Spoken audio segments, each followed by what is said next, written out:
Voilà, bon bah très bien. Alors voilà, c'est notre grand plaisir d'accueillir aujourd'hui Marie-Julie Catoire, donc qui est maître de conférence en information communication à l'université de Nîmes et qui vient nous parler donc de ses recherches liées aux nôtres, et liées à la vidéo, donc dans les analyses qu'elle conduit. Donc voilà, Marie-Julie, à toi. Merci. Bonjour. Alors justement, je voudrais remercier Christine pour cette invitation à votre séminaire. En fait, je m'intéresse à vos activités scientifiques au sein d'Impec depuis longtemps. Finalement, depuis mes travaux menés sur la multiplication des écrans avec Thierry Lancien, je vais en reparler juste après. Alors je voudrais d'emblée donner la problématique de la séance, sachant que... Alors bien sûr, je vais présenter une recherche projet que je suis en train de mener en ce moment, mais j'ai eu envie de faire le lien aussi avec les problématiques qui vous animent, et en particulier autour des écrans.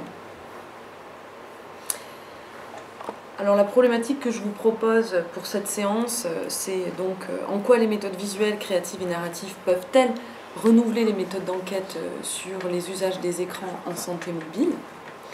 Et je propose finalement 4 objectifs à cette séance. Donc de parler de la problématique de l'usage des écrans à travers l'analyse réflexive d'une recherche projet en particulier, qui s'appelle donc SOMELS, pour sommeil et santé. Voilà l'explication du nom du projet. Et que nous menons donc sur le sommeil et les objets connectés depuis 2016 au sein du laboratoire Project en collaboration avec le CHU de Nîmes. Le deuxième objectif, ce sera vraiment d'expliciter les valeurs et la vision du design d'interaction sous-tendue par le projet, inscrit finalement dans l'innovation sociale et numérique. Et l'idée, c'est vraiment d'expliquer comment ces valeurs vont se retrouver ensuite dans les choix de conception. C'est pour ça que je vais y passer un petit temps au début de l'intervention. Puis présenter en particulier le processus de co-conception du prototype de l'application mobile, réalisé donc avec des méthodes créatives, en commençant par les maquettes papier, de manière itérative et par des ateliers de co-design avec les parties prenantes, donc essentiellement des patients, des médecins généralistes, des somnologues, mais aussi des infirmières et des secrétaires, puisqu'on travaille sur le lien entre ville et hôpital, donc il nous semblait que les secrétaires étaient un acteur social charnière dans cette relation. Et puis, dernier objectif, expliquer le rôle des objets intermédiaires dans la co-conception, à partir de l'analyse du design de l'expérience proposée du côté de l'interface patient, en tenant compte d'un double enjeu dans ce projet, à la fois un enjeu autour de l'éducation thérapeutique, donc finalement arriver à accompagner les patients à mieux comprendre leur pathologie, mais aussi le deuxième enjeu d'éducation dans ce projet, c'est tout ce qui touche autour de la littératie numérique en santé, que ce soit pour les patients ou pour les professionnels. Alors, je voudrais présenter le contexte de la recherche projet et, comme je vous le disais tout à l'heure, resituer un peu plus dans les travaux que j'ai pu mener auparavant, puisque ces recherches sur les écrans mobiles, en particulier dans le champ de la santé aujourd'hui, s'inscrivent dans la continuité de recherches menées sur les métamorphoses des écrans, donc avec 2 numéros que j'avais co-coordonnés avec mes collègues Martine Versel de l'Université de Bordeaux, donc du MICA, et Emmanuel Cacamo, qui est au sein du laboratoire de résistance sémiotique de l'UQAM. Donc il y a eu ces 2 numéros-là où on a travaillé d'une part sur la multiplication des écrans, puis sur les invisibilisations des écrans, plutôt dans une perspective sémiotique. Et puis je voudrais remonter un peu plus en amont, parce que ces travaux-là s'inscrivent aussi dans la continuité de travaux qui ont été menés avec Thierry Lancien à l'Université de Bordeaux aussi, et en particulier le numéro 35 de la revue MEI, qui portait déjà sur les liens entre écran et médias. Et je vais y revenir un petit peu tout à l'heure, parce qu'il y a des catégories proposées par Thierry Lancien qui me semblent intéressantes pour contextualiser les relations culturelles aux écrans.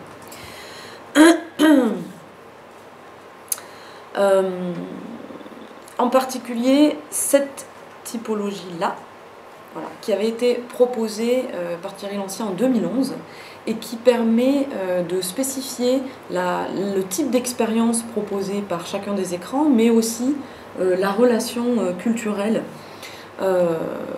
qui se tisse avec ces écrans en particulier. Donc, ce que je voudrais préciser par rapport à cette typologie, c'est que la catégorisation, elle est non figée, parce que dans les usages, un écran d'ordinateur peut être à la fois un écran de représentation et d'action, par exemple, selon comment l'usager le mobilise. Mais en tout cas, c'était intéressant pour essayer de clarifier le type d'expérience proposée. Et bien sûr, ce qui m'intéresse, c'est l'écran du téléphone portable, qui est un écran de contact qui favorise la relation mobile et interpersonnelle. Et c'est tout ce qui touche autour de la mobilité qui m'intéresse aujourd'hui. Alors, pour continuer cette contextualisation de mes recherches sur les écrans, dans une perspective intermédiaire, je trouve que c'est intéressant de mettre en parallèle, d'un côté, une tendance des écrans classiques à être de plus en plus immobiles, et en même temps que se développent toutes ces expériences de mobilité avec les écrans portatifs. Et je trouve que c'est intéressant d'observer à la fois, en particulier dans l'espace domestique, comment l'écran de télévision, dans sa forme, mais dans la manière dont il s'insère aussi dans notre espace domestique, se rapproche de plus en plus d'un tableau.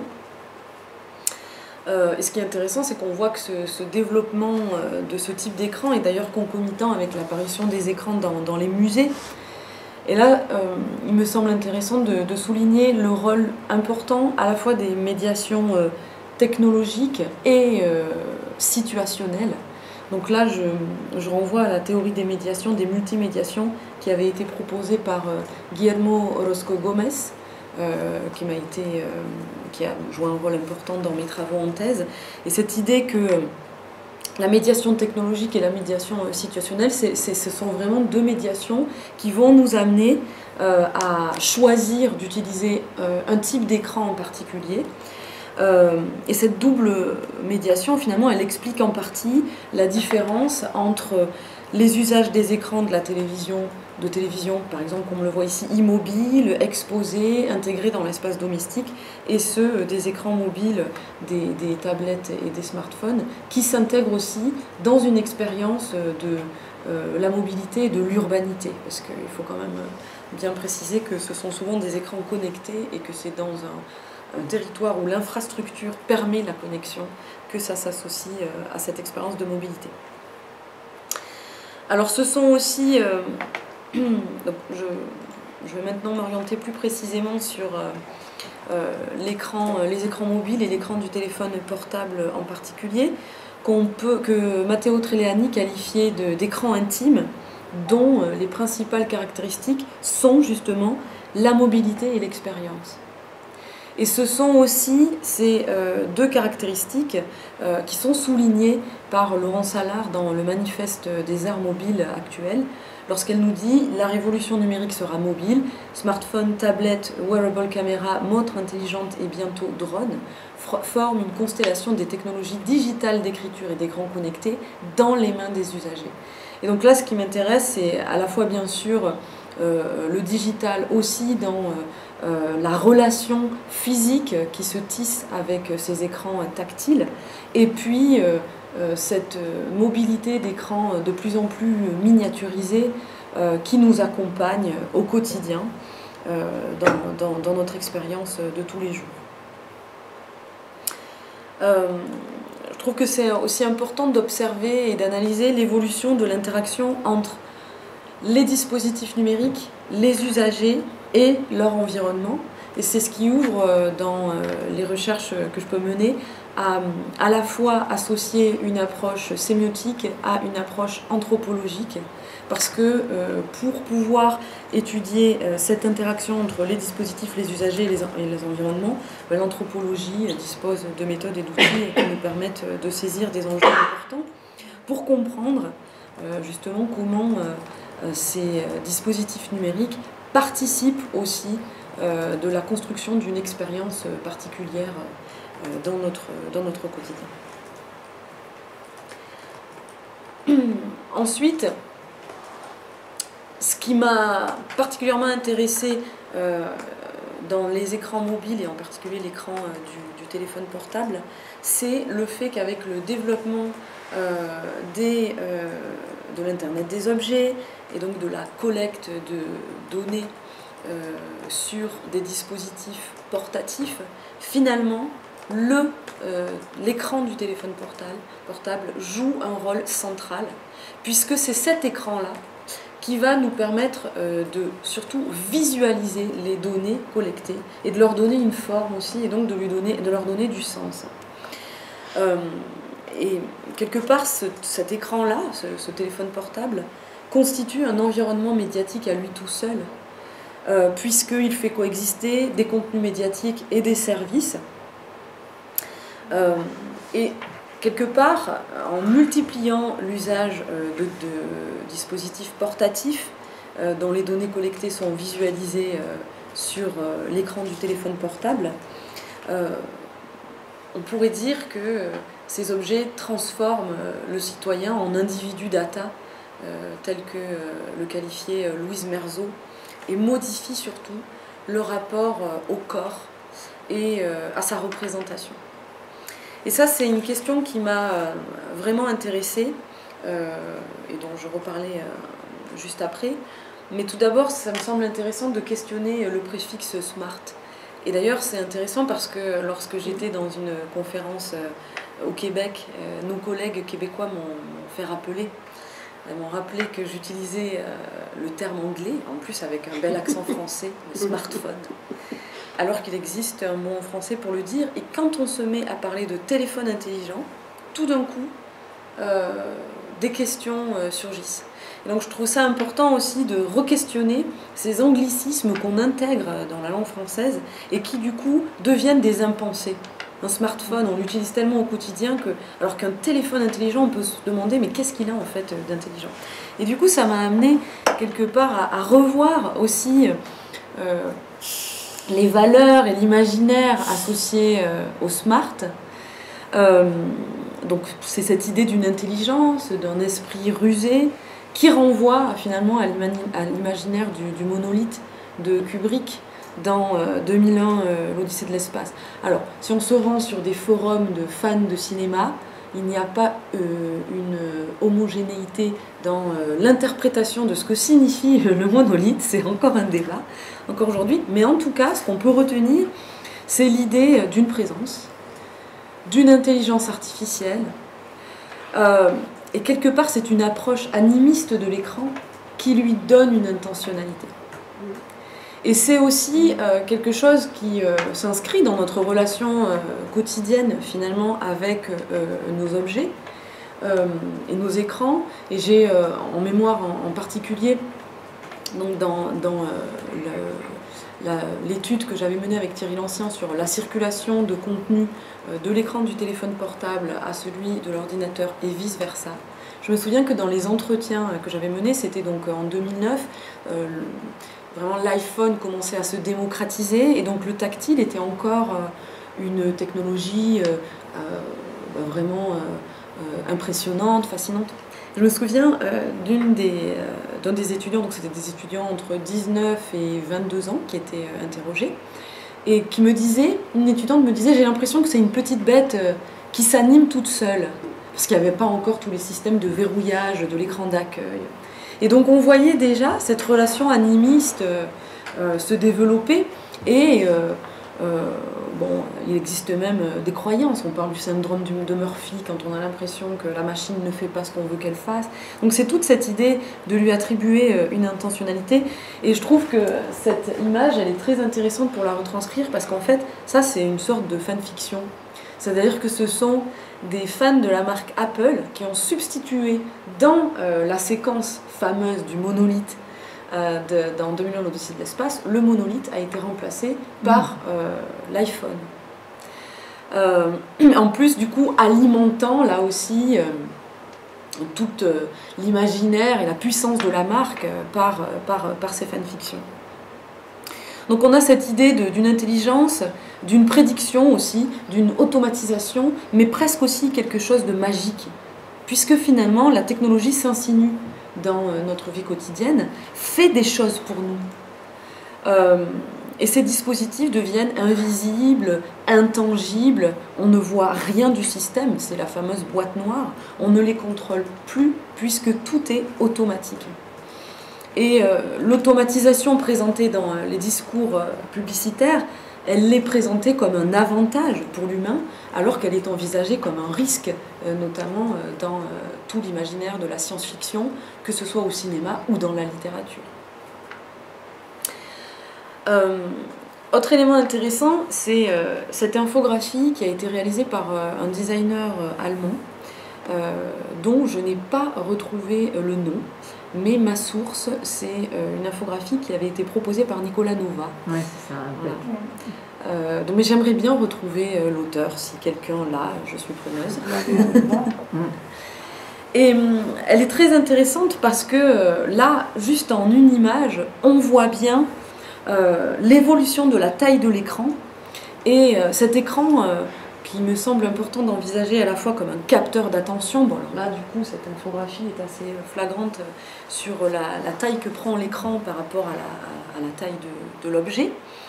Ce sont des écrans qui produisent de la lumière, du son, des images en mouvement qui attirent le regard. Alors là, on peut renvoyer à tous les travaux d'Yves Citon, plus précisément autour de l'écologie de l'attention, plus que de l'économie de l'attention.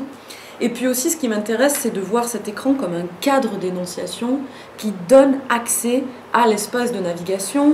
C'est un support qui organise les différents contenus médiatiques, mais aussi les modes d'interaction avec l'interface et avec autrui.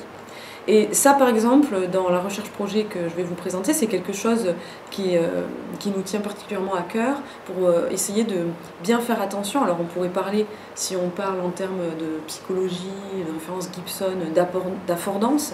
Si on parle en termes de sémiotique, on peut parler de factitivité, ce que l'interface fait faire à l'usager. C'est quelque chose qui nous interpelle et qui est important dans le projet. Et puis dernier point quand même avant de rentrer plus précisément dans la recherche projet, je voudrais rappeler aussi pourquoi en fait je me suis mise à travailler à partir de cette méthodologie de la recherche projet et sur la santé. Et donc là, revenir sur une recherche aussi qui a été importante parce que c'est comme un article, c'est une charnière. Et ça explique aussi l'évolution de mes travaux de la communication vers le design. Finalement, c'est un article, une analyse autour de l'usage des objets connectés qui en est fait par Chris Dancy, que vous connaissez peut-être, qui est réputé pour être l'homme le plus connecté du monde. Donc en fait, c'est un citoyen nord-américain qui a décidé de s'équiper lui-même d'objets connectés. Donc on n'est pas du tout dans les dispositifs médicaux, mais davantage dans ce que Jérôme Goffet appelle les anthropotechnies. Dans le sens où c'est le citoyen qui décide par lui-même de s'équiper, alors que dans le cas des dispositifs médicaux, il y a une prescription et ça se fait dans le cadre d'une relation médicale. Donc là, c'est vraiment son initiative personnelle.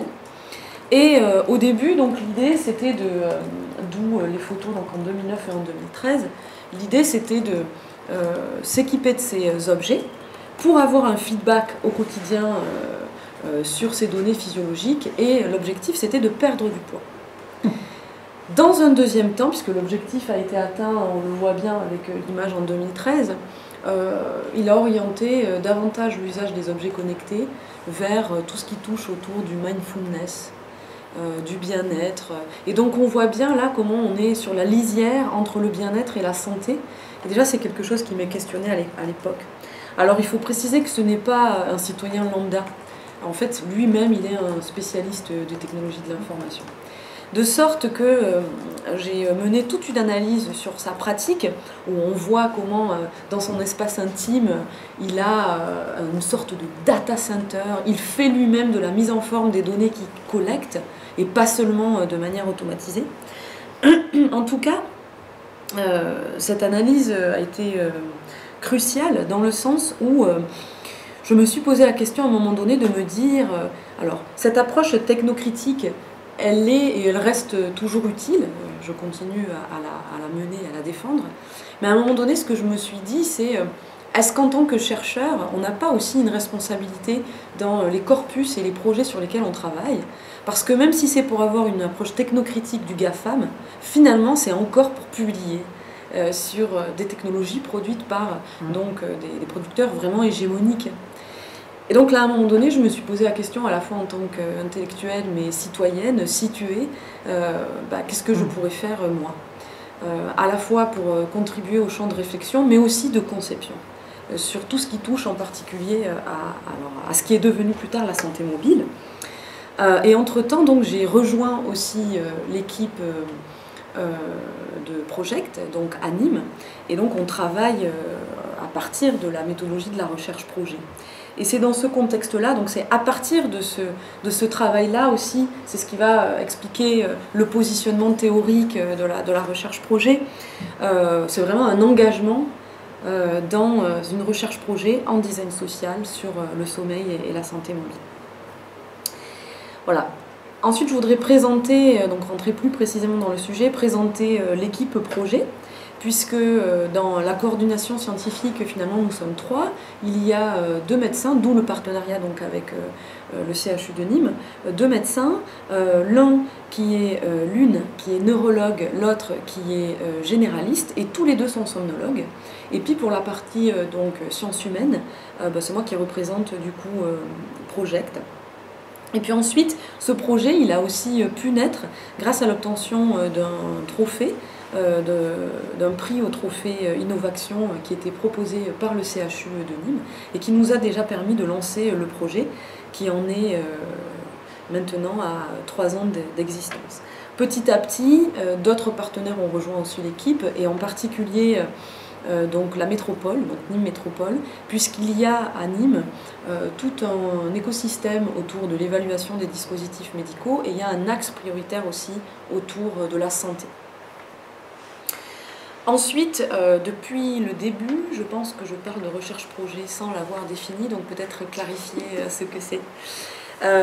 Pour le dire simplement, c'est une forme réactualisée de recherche-action qui vise à améliorer l'expérience des participants à la recherche. Ils sont considérés à la fois comme des experts de leur propre expérience et les bénéficiaires du projet. De sorte qu'ils sont impliqués dans la recherche de solutions les plus adaptées à leurs besoins, mais j'aime bien souvent ajouter à leurs aspirations, parce que ce serait trop triste de réduire l'humain dans un réflexe un peu pavlovien à des besoins, mais l'être humain a aussi des aspirations, des rêves, et c'est quelque chose dont il faut tenir compte, notamment quand on est dans la partie enquête et observation. Et donc le mode d'action du design, c'est le projet. Voilà pourquoi ça s'appelle aussi la recherche projet, parce que c'est la spécificité finalement de cette recherche-action. Ensuite, je voudrais présenter les concepts clés qui nourrissent la recherche. Alors ce que j'aimerais faire, c'est les présenter un peu rapidement, parce que sinon, si je commence à tout détailler, on pourra y revenir peut-être au moment des questions. J'aurai plus le temps de présenter le détail et j'aimerais bien arriver quand même sur la maquette et discuter ensuite avec vous de ça. Donc 4 grands concepts qui vont faire partie vraiment et donner aussi toute l'éthique au projet. D'une part, l'innovation sociale par le design. Donc là, ce sont essentiellement les travaux des Zio Manzini qui m'intéressent. Finalement, ça englobe tout ce que les designers peuvent faire pour activer et soutenir le processus de changement social. Je voudrais préciser quand même aussi rapidement que si l'innovation sociale ressurgit en fait dans le débat contemporain en sciences humaines, mais aussi en particulier dans le design, ce n'est pas du tout une problématique nouvelle. Donc ça, il faut peut-être aussi le rappeler, parce que même s'il y a un contexte actuel au regard des crises sociales, économiques, politiques, culturelles qu'on rencontre, qui rend plus urgent peut-être cette question, plus urgente pardon, cette question de l'innovation sociale. Pour autant, on peut se rappeler des travaux du Bauhaus au début du XXe siècle, les travaux de Victor Papanek dans les années 70, et puis plus récemment, donc les travaux d'Alain Finelli. Je pense que c'est important de le rappeler parce que c'est pas nouveau. On a aussi une méthode particulière pour investir l'innovation sociale par le design au sein de Project. En plaçant finalement au cœur du projet l'expérience de l'usager pour co-concevoir avec et pour les usagers les projets et en particulier les services. Cette approche, du coup, elle est basée sur 5 valeurs: l'observation, la participation, une vision systémique, la co-conception et l'idéation à partir de prototypes. Deuxième concept clé, le design social. En particulier, ce sont les travaux de Nienke Tromp de TU Delft qui m'intéressent, puisque tous ces travaux permettent, alors plutôt dans une orientation liée à la psychologie comportementale, d'expliquer comment les produits et services peuvent être conçus dans une logique de changement social, dès lors qu'ils sont conçus dans l'intention de créer certains usages et comportements. Et là, on revient à cette idée donc d'affordance ou de factitivité, pardon, ça dépend vraiment dans la discipline dans laquelle on se situe, mais pour moi, c'est très lié. Parce qu'on voit bien qu'il y a cette intentionnalité du designer orientée vers cette approche-là, qui veut orienter vers le bien commun. Ensuite, troisième concept clé, c'est le design centré humain. Alors on pourrait faire d'ailleurs toute une présentation sur l'évolution de ces termes-là, parce que on a parlé un temps de design centré utilisateur, quand on était plutôt dans une approche ergo ou informatique, puis de design centré usager, quand la sociologie est venue nourrir aussi les nouvelles approches du design de service. Là, moi, ce qui m'intéresse, c'est tout ce qui touche autour du design centré humain, et en particulier avec les travaux de Buchanan. Donc l'idée, c'est le design centré humain, ça constitue une recherche sur ce qui peut soutenir et renforcer la dignité des êtres humains et la manière dont ils vivent dans des circonstances sociales, économiques, politiques et culturelles diverses. Alors on pourrait aussi, notamment avec les récents travaux de Bruno Latour, finalement parler d'un design centré humain et non humain, et d'autant plus dans l'approche qui est la mienne, dans le sens où il y a vraiment une attention à cette interaction entre usagers, services, dispositifs numériques et environnement, y compris dans une dimension environnementale. Et puis le quatrième concept qui structure aussi ce travail, c'est l'innovation sociale et numérique. Alors là, c'est vraiment dans la continuité du mouvement européen Digital Social Innovation. Donc cette approche des technologies, finalement, elle rend possible le développement d'une innovation sociale et numérique dans laquelle le numérique est mis au service d'un bien commun, en particulier en matière de santé publique ici. Donc on va retrouver cette idée finalement de d'abord mettre en avant l'humain. Et ce que je voudrais préciser finalement, c'est que ces concepts, ils structurent aussi les choix en termes de conception. Pour donner un exemple, il y a un parti pris très très fort à l'origine du projet et qui parfois rend peut-être difficile le fait de le faire financer. C'est que le parti pris, c'est qu'on est sur une approche systémique du projet et que du coup, on a une solution mixte basée sur du digital et du non-digital. Et en particulier, le parti pris qui est le mien avec cette approche de l'innovation sociale et numérique, c'est de dire que, parce qu'on pourrait se dire d'emblée, oh là là, réseau ville-hôpital, c'est un énorme problème d'interopérabilité technique. Mais le pari que je fais et que nous faisons dans l'équipe, c'est que d'abord, c'est l'interopérabilité sociale. Donc il faut construire le réseau d'acteurs, et pas seulement de soignants, mais aussi en s'appuyant sur une association de patients, et que ça se construit en même temps que finalement le réseau numérique. Voilà. Donc cette approche systémique-là, parfois, elle est un petit peu difficile à faire comprendre quand on veut réduire le projet simplement à une application. Mais si c'est pour faire ça, en fait, on va faire la même chose qu'on a pu observer dans notre veille, et ce que Donald Norman appelle l'effet wow, le côté du design viscéral dans le design émotionnel, c'est au bout de 6 mois, ce type d'applications ensuite ne sont plus utilisées. Voilà. Alors je voudrais aussi montrer un exemple là, puisqu'on est en train de parler d'innovation sociale, de dialogue entre designers et chercheurs. Alors ça c'est une infographie qui a été proposée par donc Emeline Tite-Flores, qui est la designer qui travaille avec moi sur le projet en ce moment.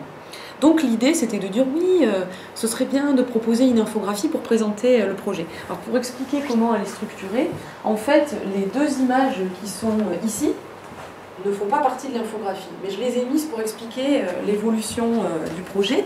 Et en particulier, je vous invite à observer ce qui se passe au centre de l'image.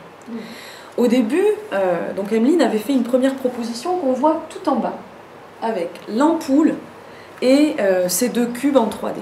En fait, là, il s'agissait véritablement de proposer une infographie sur la manière dont on peut représenter l'innovation sociale par le design. Et donc, cette première proposition, on l'a rediscutée. C'est vrai qu'elle me questionnait parce que je me suis dit c'est la première fois qu'on va proposer un visuel qui est censé représenter ce concept-là qui est au cœur de l'approche. Donc on a commencé à en discuter et j'ai poussé un peu plus le travail de la designer en lui demandant mais quelles sont tes intentions? Pourquoi tu proposes ces icônes-là? En fait l'idée c'était un peu par facilité, de sorte que c'est engagé un travail de réflexion ensemble. Et je lui ai dit, mais comment on peut représenter justement cette innovation sociale par le design? Alors l'innovation, c'est assez évident la plupart du temps qu'on l'associe à une ampoule, mais pour les deux autres icônes, il me semblait intéressant d'aboutir un peu plus la réflexion. Et là, l'idée, ça a été à la fois l'idée retenue, donc de lui demander comment tu vas représenter tout ce qui touche autour de la dimension sociale et le fait qu'on va créer des dialogues. Donc elle commence à esquisser quelques petits dessins, qui a donné donc le troisième icône qu'on voit tout en bas là. Et puis ensuite, moi, il me semblait intéressant. En fait, ce qui est intéressant, c'est que ces deux-là, à la fois l'ampoule et puis le dialogue, sont très compréhensibles. Donc il y a un premier niveau de lecture. Puis le deuxième niveau de lecture, il me semblait intéressant d'en avoir un, c'était de rappeler donc, ce schéma du Human-Centered Design, donc, qui peut être perçu par, en fait, donc ce deuxième niveau de lecture, par de spécialistes finalement du champ, qui y reconnaîtraient aussi une manière de représenter l'innovation sociale. Donc il est tout petit en bas, mais tout ne rentrait pas après dans la slide. Et on a bien ces trois dimensions, où il y a une dimension en fait, de viabilité économique, de faisabilité technique, et puis la partie en bas, c'est tout ce qui touche autour de l'humain. À la fois sur l'usabilité, la compréhensibilité et la désirabilité du dispositif, ce qui est très important aussi pour tout ce qui touche au numérique, parce que voilà, comment amener et de manière motivationnelle un usager à maintenir son usage. Et d'autant plus que là, nous on est dans le cadre de maladies chroniques. Donc c'est pas une saisie des données qui sera juste pour une semaine, c'est 2 mois d'utilisation en continu.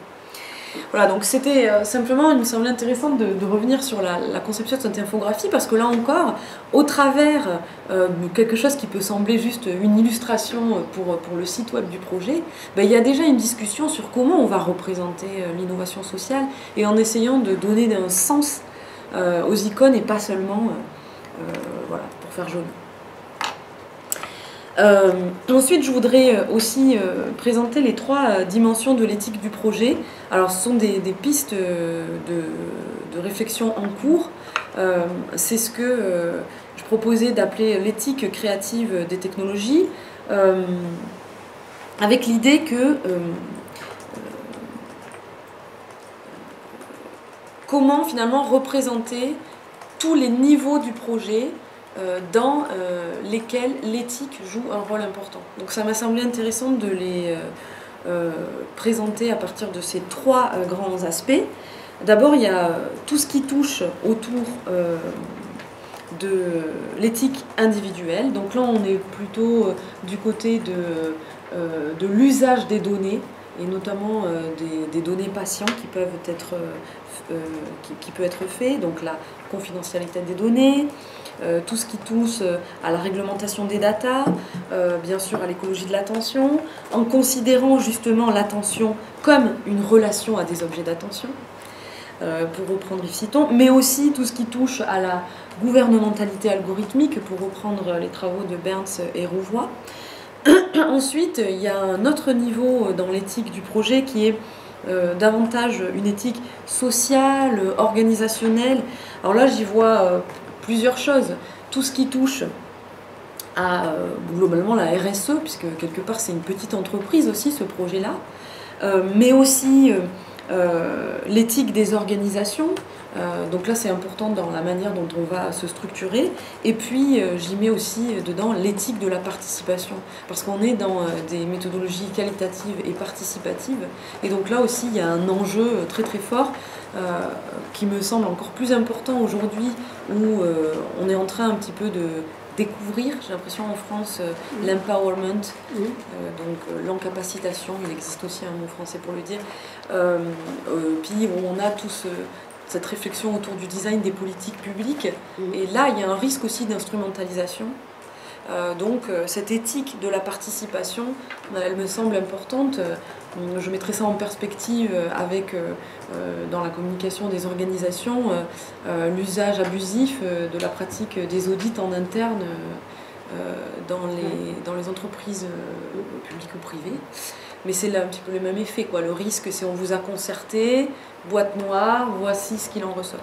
Et donc c'est pour ça que cette éthique de la participation, j'ai l'impression qu'il y a un rôle important du chercheur en sciences humaines et sociales qui va venir nourrir ce type de projet, ne jamais réduire la complexité de l'humain, même si à certains moments du projet, on est obligé, puisqu'il faut avancer, mais dans le sens où nous avons une diversité d'approches méthodologiques qui nous permet d'aborder cette complexité de l'humain.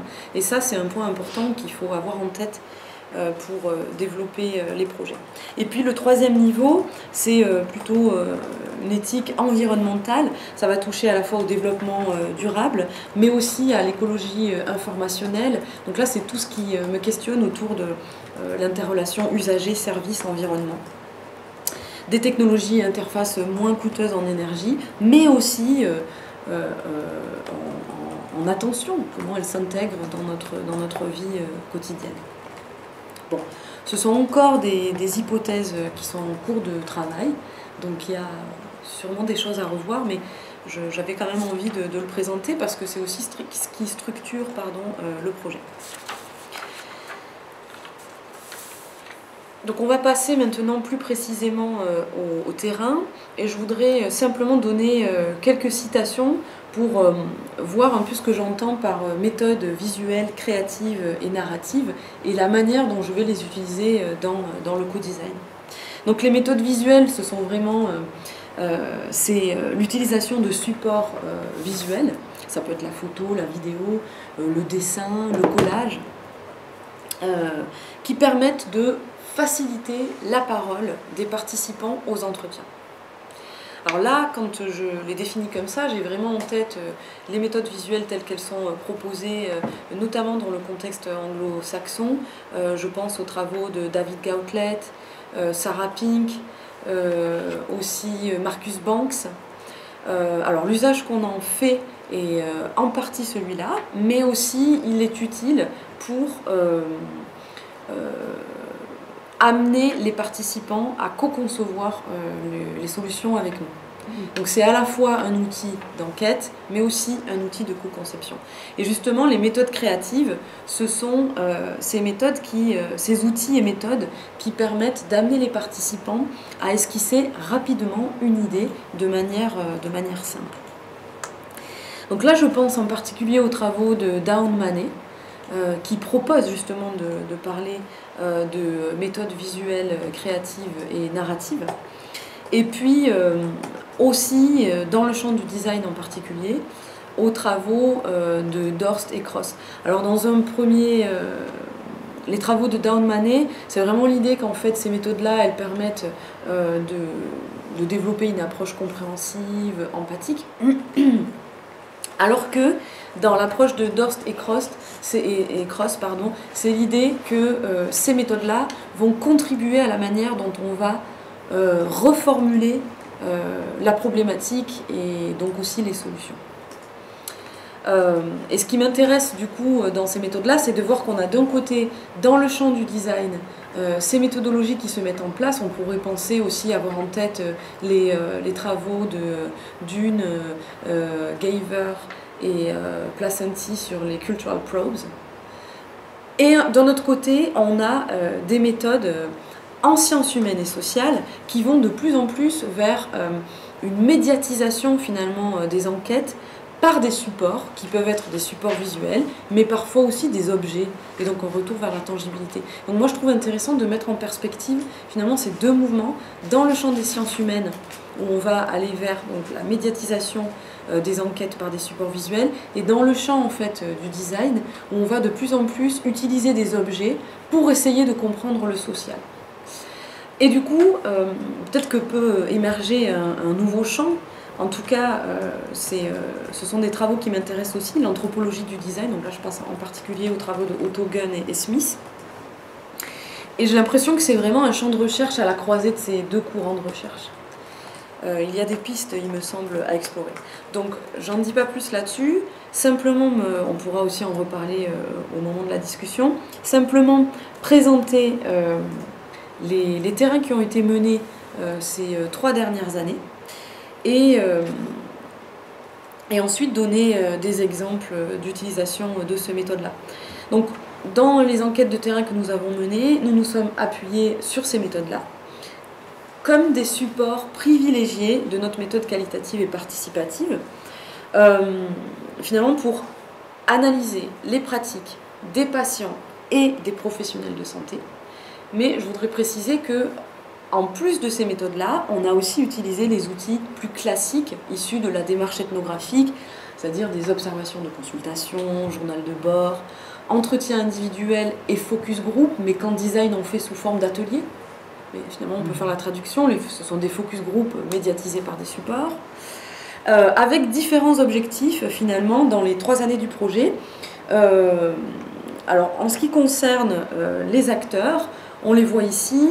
C'est à la fois des patients, des médecins spécialistes, donc plus précisément des somnologues et généralistes, d'autres soignants aussi, des secrétaires, des infirmières, et nous avons même réussi à obtenir la participation à l'un de nos ateliers de personnel de la CPAM et de l'ARS Occitanie, parce qu'en fait l'idée c'était un peu de le faire aussi l'atelier en mode hackathon. On ne voulait pas proposer des idées, notamment sur tout ce qui touche à la cotation des actes, en idéant comme ça juste entre nous et en fait ressortir avec des solutions qui ne sont pas implémentables ensuite en relation avec les politiques et publiques en matière de santé. Donc chaque année, on a eu un terrain différent, mais on a refait les 3 phases. À chaque fois, il y a des observations, des entretiens et des ateliers. La première année, donc, c'était dans le cadre des trophées Innovation, c'était davantage une préétude, d'abord pour essayer de comprendre la réception de ce type de projet sur le territoire local, voir si il y avait des soignants qui étaient prêts à faire partie du projet, puisque comme c'est le parti pris du projet, si les réseaux d'acteurs ne suivent pas, le projet tombe à l'eau. Et puis aussi, on était vraiment dans l'idée de ouvrir les perspectives sur la compréhension de la distinction entre le rituel de la consultation à l'hôpital et le rituel de la consultation en cabinet de ville. Mais aussi les rituels des patients insomniaques à domicile avec leur gestion de leur maladie, mais aussi leurs habitudes qui sont importantes à avoir en tête quand on veut ensuite faire des propositions. L'idée, c'était vraiment de comprendre les attentes et de proposer des recommandations, des scénarios d'usage. Et c'est là qu'on a complètement ouvert le projet, qui est devenu globalement un projet d'institut du sommeil. La deuxième année, donc on a fait un projet pédagogique en partenariat avec le Master Design et Innovation Sociale. Donc là, en l'occurrence, il se trouve que l'unité du sommeil a changé de site au CHU, ce qui a justifié totalement le fait de refaire de nouvelles observations, de nouveaux entretiens et de nouveaux ateliers. Et là, l'idée, c'était vraiment de mener 3 ateliers à la fois sur l'accueil au sein de l'unité du sommeil, mais aussi sur le réseau d'acteurs, et en là plus précis sur en fait l'application mobile, avec déjà un premier prototype interactif visuel, seulement visuel, il n'est pas fonctionnel. Et la troisième année, donc c'est l'année dans laquelle nous sommes maintenant. Donc là, l'idée, c'est vraiment de se focaliser sur le prototype et de faire des tests. Donc là aussi, on a refait de nouvelles observations, de nouveaux entretiens, mais plus focalisés en fait sur l'agenda du sommeil.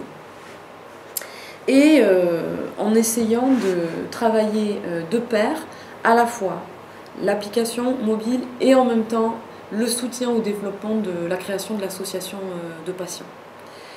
Donc toujours dans le fait de maintenir, on développe la partie numérique, mais toujours en même temps qu'on développe le réseau d'acteurs. Voilà. Et puis, ce que je propose aussi ici, c'est de catégoriser. À un moment donné, on a produit et utilisé tellement de méthodes visuelles que j'ai senti le besoin de catégoriser quel type d'outils et de méthodes j'utilise à quelle phase du projet, avec quel destinataire et aussi pour faire quoi en fait. Et donc c'est une première catégorisation que j'ai proposée pour essayer d'expliquer quel support de médiation on mobilise. Donc il y a vraiment 3 grandes phases qui ne sont pas forcément linéaires parce qu'on peut faire... parce que pour moi, en fait, la dimension recherche et les observations, elles continuent tout du long du projet, même quand on est, par exemple, en phase de co-conception. En particulier, si on est sur site et que donc on est là en train d'observer sur le terrain les patients, les soignants, comment ils se mobilisent. Mais en tout cas, voilà, à un moment donné, c'est bien de catégoriser et de savoir qu'est-ce qu'on fait avec quel support. Et là, ce que je vous propose, c'est de vous montrer seulement un exemple par phase pour aller davantage sur le prototype ensuite, puis c'est des choses que j'ai pu aussi déjà présenter par ailleurs à certains de vos collègues. Donc le premier élément, c'est au niveau des observations. Donc c'est ce que j'ai proposé d'appeler la photosymptôme. J'ai pas mal utilisé la photo et la vidéo en fait dans cette approche-là. Et peut-être ce qu'il faut que je précise, c'est qu'il y a, pour que ensuite on le voit avec la suite du projet, c'est qu'il y a finalement un enjeu important autour de l'agenda du sommeil, qui est un outil qui est déjà proposé par les médecins pour le suivi des patients. Cet agenda du sommeil, il existe sous format papier. Il y a un enjeu dans le projet, c'est en partie de le traduire sous forme numérique. Donc le premier élément, c'était de comprendre ce qui fonctionne et pas. Et donc c'est comme ça qu'on a utilisé la photosymptôme. L'idée étant de montrer qu'en fait, si ce format est très compréhensible et utile pour saisir des données qui sont importantes pour le suivi du patient par le médecin, en attendant, c'est un outil qui n'est pas compris par le patient. Et là, la difficulté, c'est que c'est un outil qui a été validé par le réseau Morphée, donc qui est validé dans le circuit médical, mais nous, en fait, ce qu'on observe, c'est un problème d'usage. Donc, par exemple, on voit que là, à un moment donné, soit ils sont mal remplis, soit on voit bien à la qualité du trait qu'ils ont été remplis tous le même jour, parce que c'est le devoir que m'a demandé de faire le médecin, donc je vais le faire. Et pour autant, on voit bien que c'est un outil central qui permet aussi en fait, au patient d'avoir déjà un feedback sur son propre sommeil au quotidien. Puis un autre exemple de la photosymptôme, c'était pour identifier un problème là autour de la salle d'attente, mais je passe un peu parce que je vois que le temps passe vite. Deuxième type d'exemple, là on est vraiment dans les objets intermédiaires, on est dans la deuxième phase du projet, c'est de la co-conception. Autre exemple de méthode visuelle, donc là c'était un atelier où on a demandé donc là il y avait des patients, des médecins, de finalement imaginer avec nous quels pourraient être les outils et services du réseau. Et ce que je trouve très intéressant quand je reviens là, c'est que bien sûr il y a des outils numériques qui apparaissent, mais il y a aussi des outils, c'est quoi? C'est un groupe de discussion par exemple. c'est pouvoir avoir un réseau en connaissant, par exemple, en ayant identifié quel médecin, parce qu'il y a aussi l'idée dans le projet de l'ouvrir à des soignants qui ne sont pas des personnels médicaux. Par exemple, on peut imaginer qu'un art-thérapeute aurait sa place, un hypnothérapeute, tout ce qui va renforcer l'efficacité de toute façon et l'observance de tous les conseils qui sont prodigués pour le suivi de la pathologie. Et dernier exemple, là on est plutôt dans la valorisation ou dans la communication du projet. Produire des scénarios d'usage, ça permet bien plus que finalement en l'expliquant longtemps, d'expliquer que donne la solution finale, comment ça fonctionne.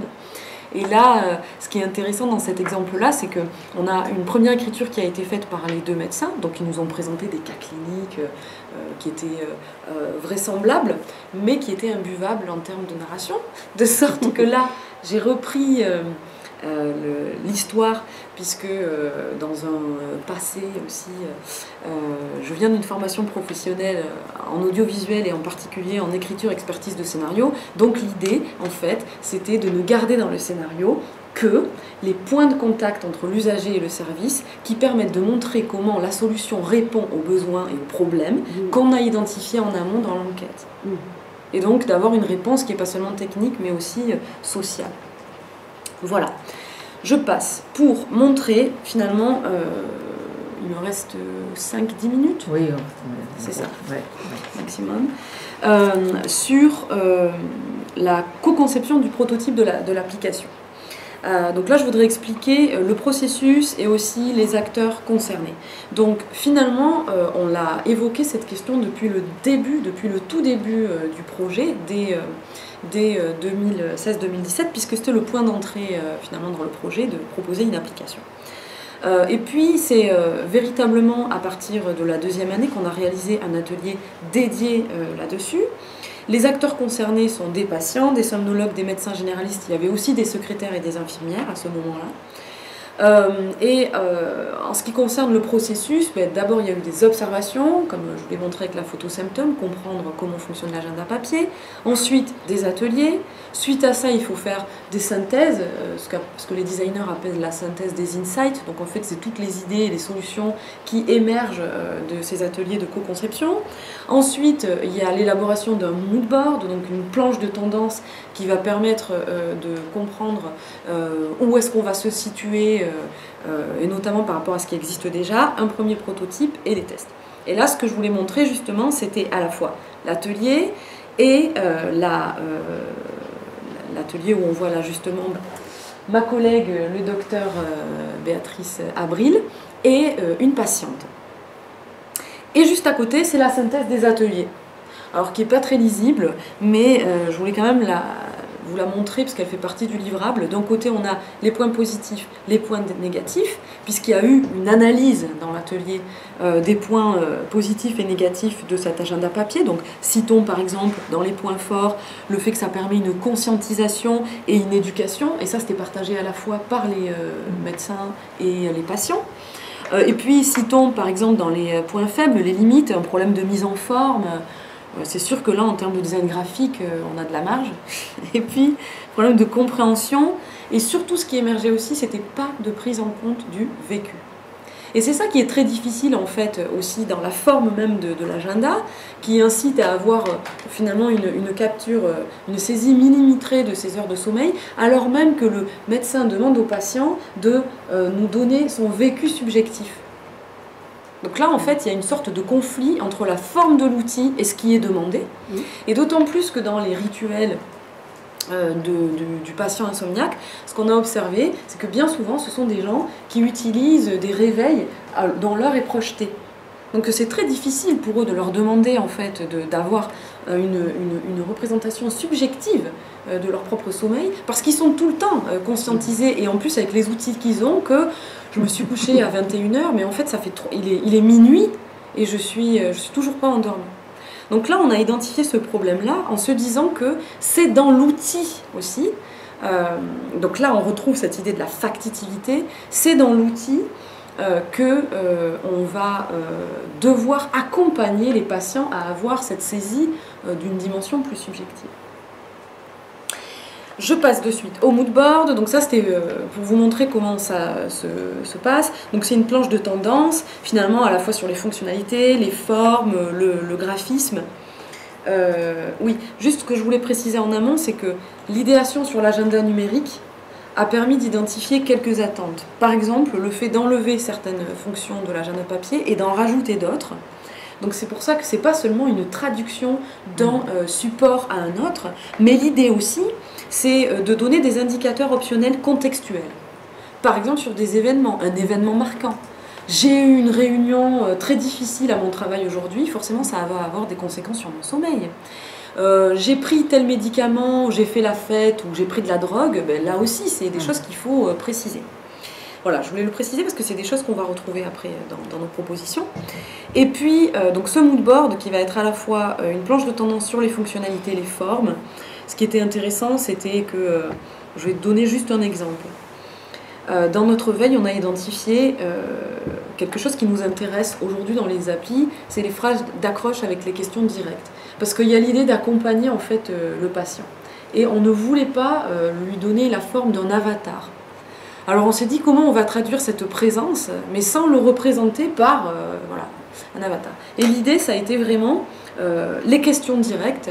Donc dans la formulation même des questions aux patients, on va essayer de donner cette idée d'une présence plutôt que de le faire sous forme visuelle.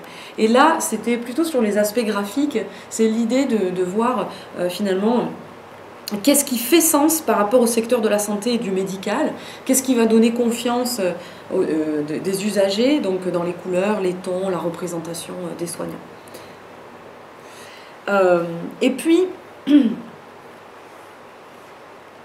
plusieurs prototypes ont donc été réalisés, et là je voulais revenir plus précisément là-dessus, puisque les prototypes, on les utilise différemment selon les acteurs qui sont mobilisés. Et c'est juste ça que je voulais finir par expliquer.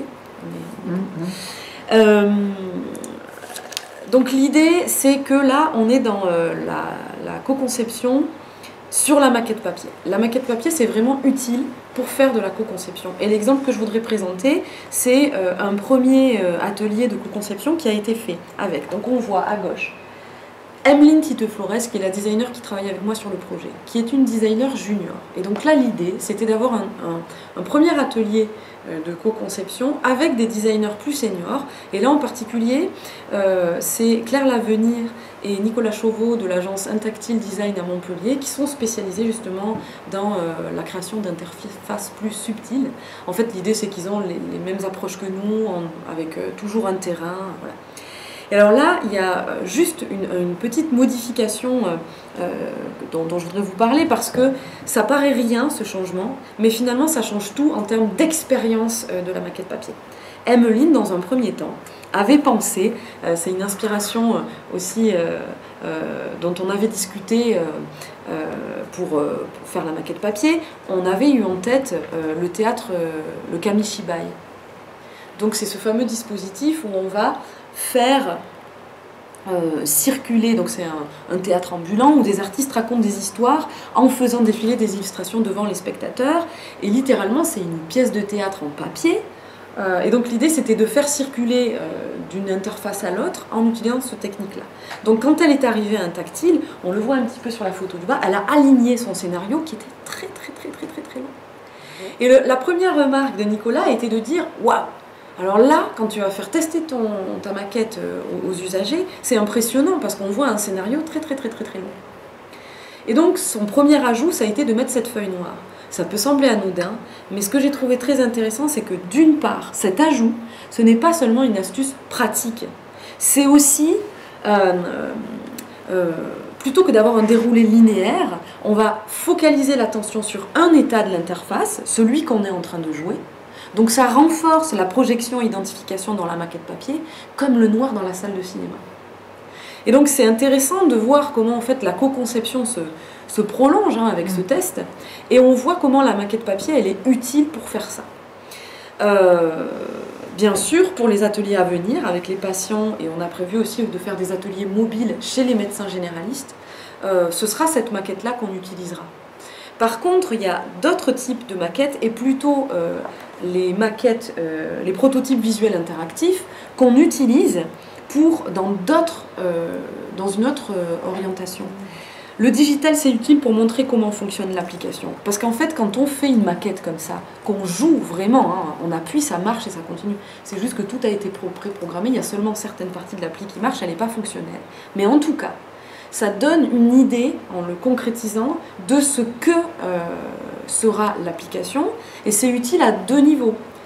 Dans un premier temps, quand on cherche à convaincre de l'efficience en fait de la solution, que ce soit auprès des médecins, des patients, donc il y a toujours quand même au début des ateliers un moment où on va montrer le prototype interactif.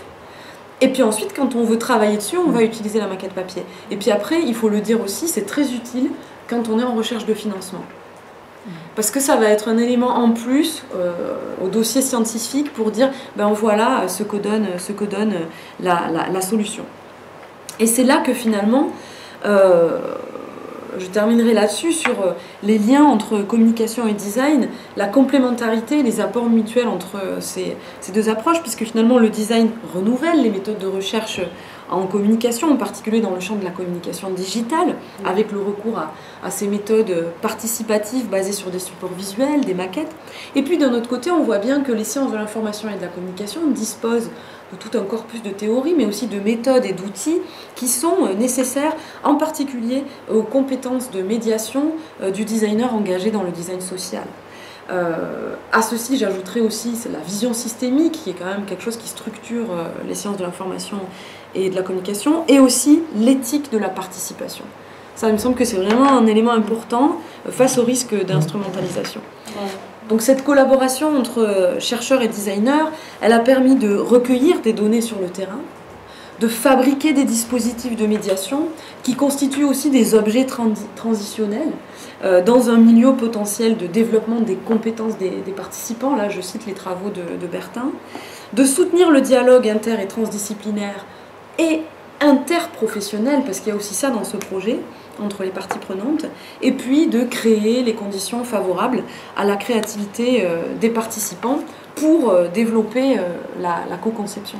Finalement, la relation privilégiée entre ces deux acteurs de l'innovation sociale dans la recherche-projet repose, il me semble, sur ce qui les unit, à savoir l'articulation entre la médiation, définie comme le processus de création du sens qui se réalise grâce à la relation tissée avec un tiers par un dispositif de communication. Là, j'ai vraiment en tête les travaux d'Avalon et Flon.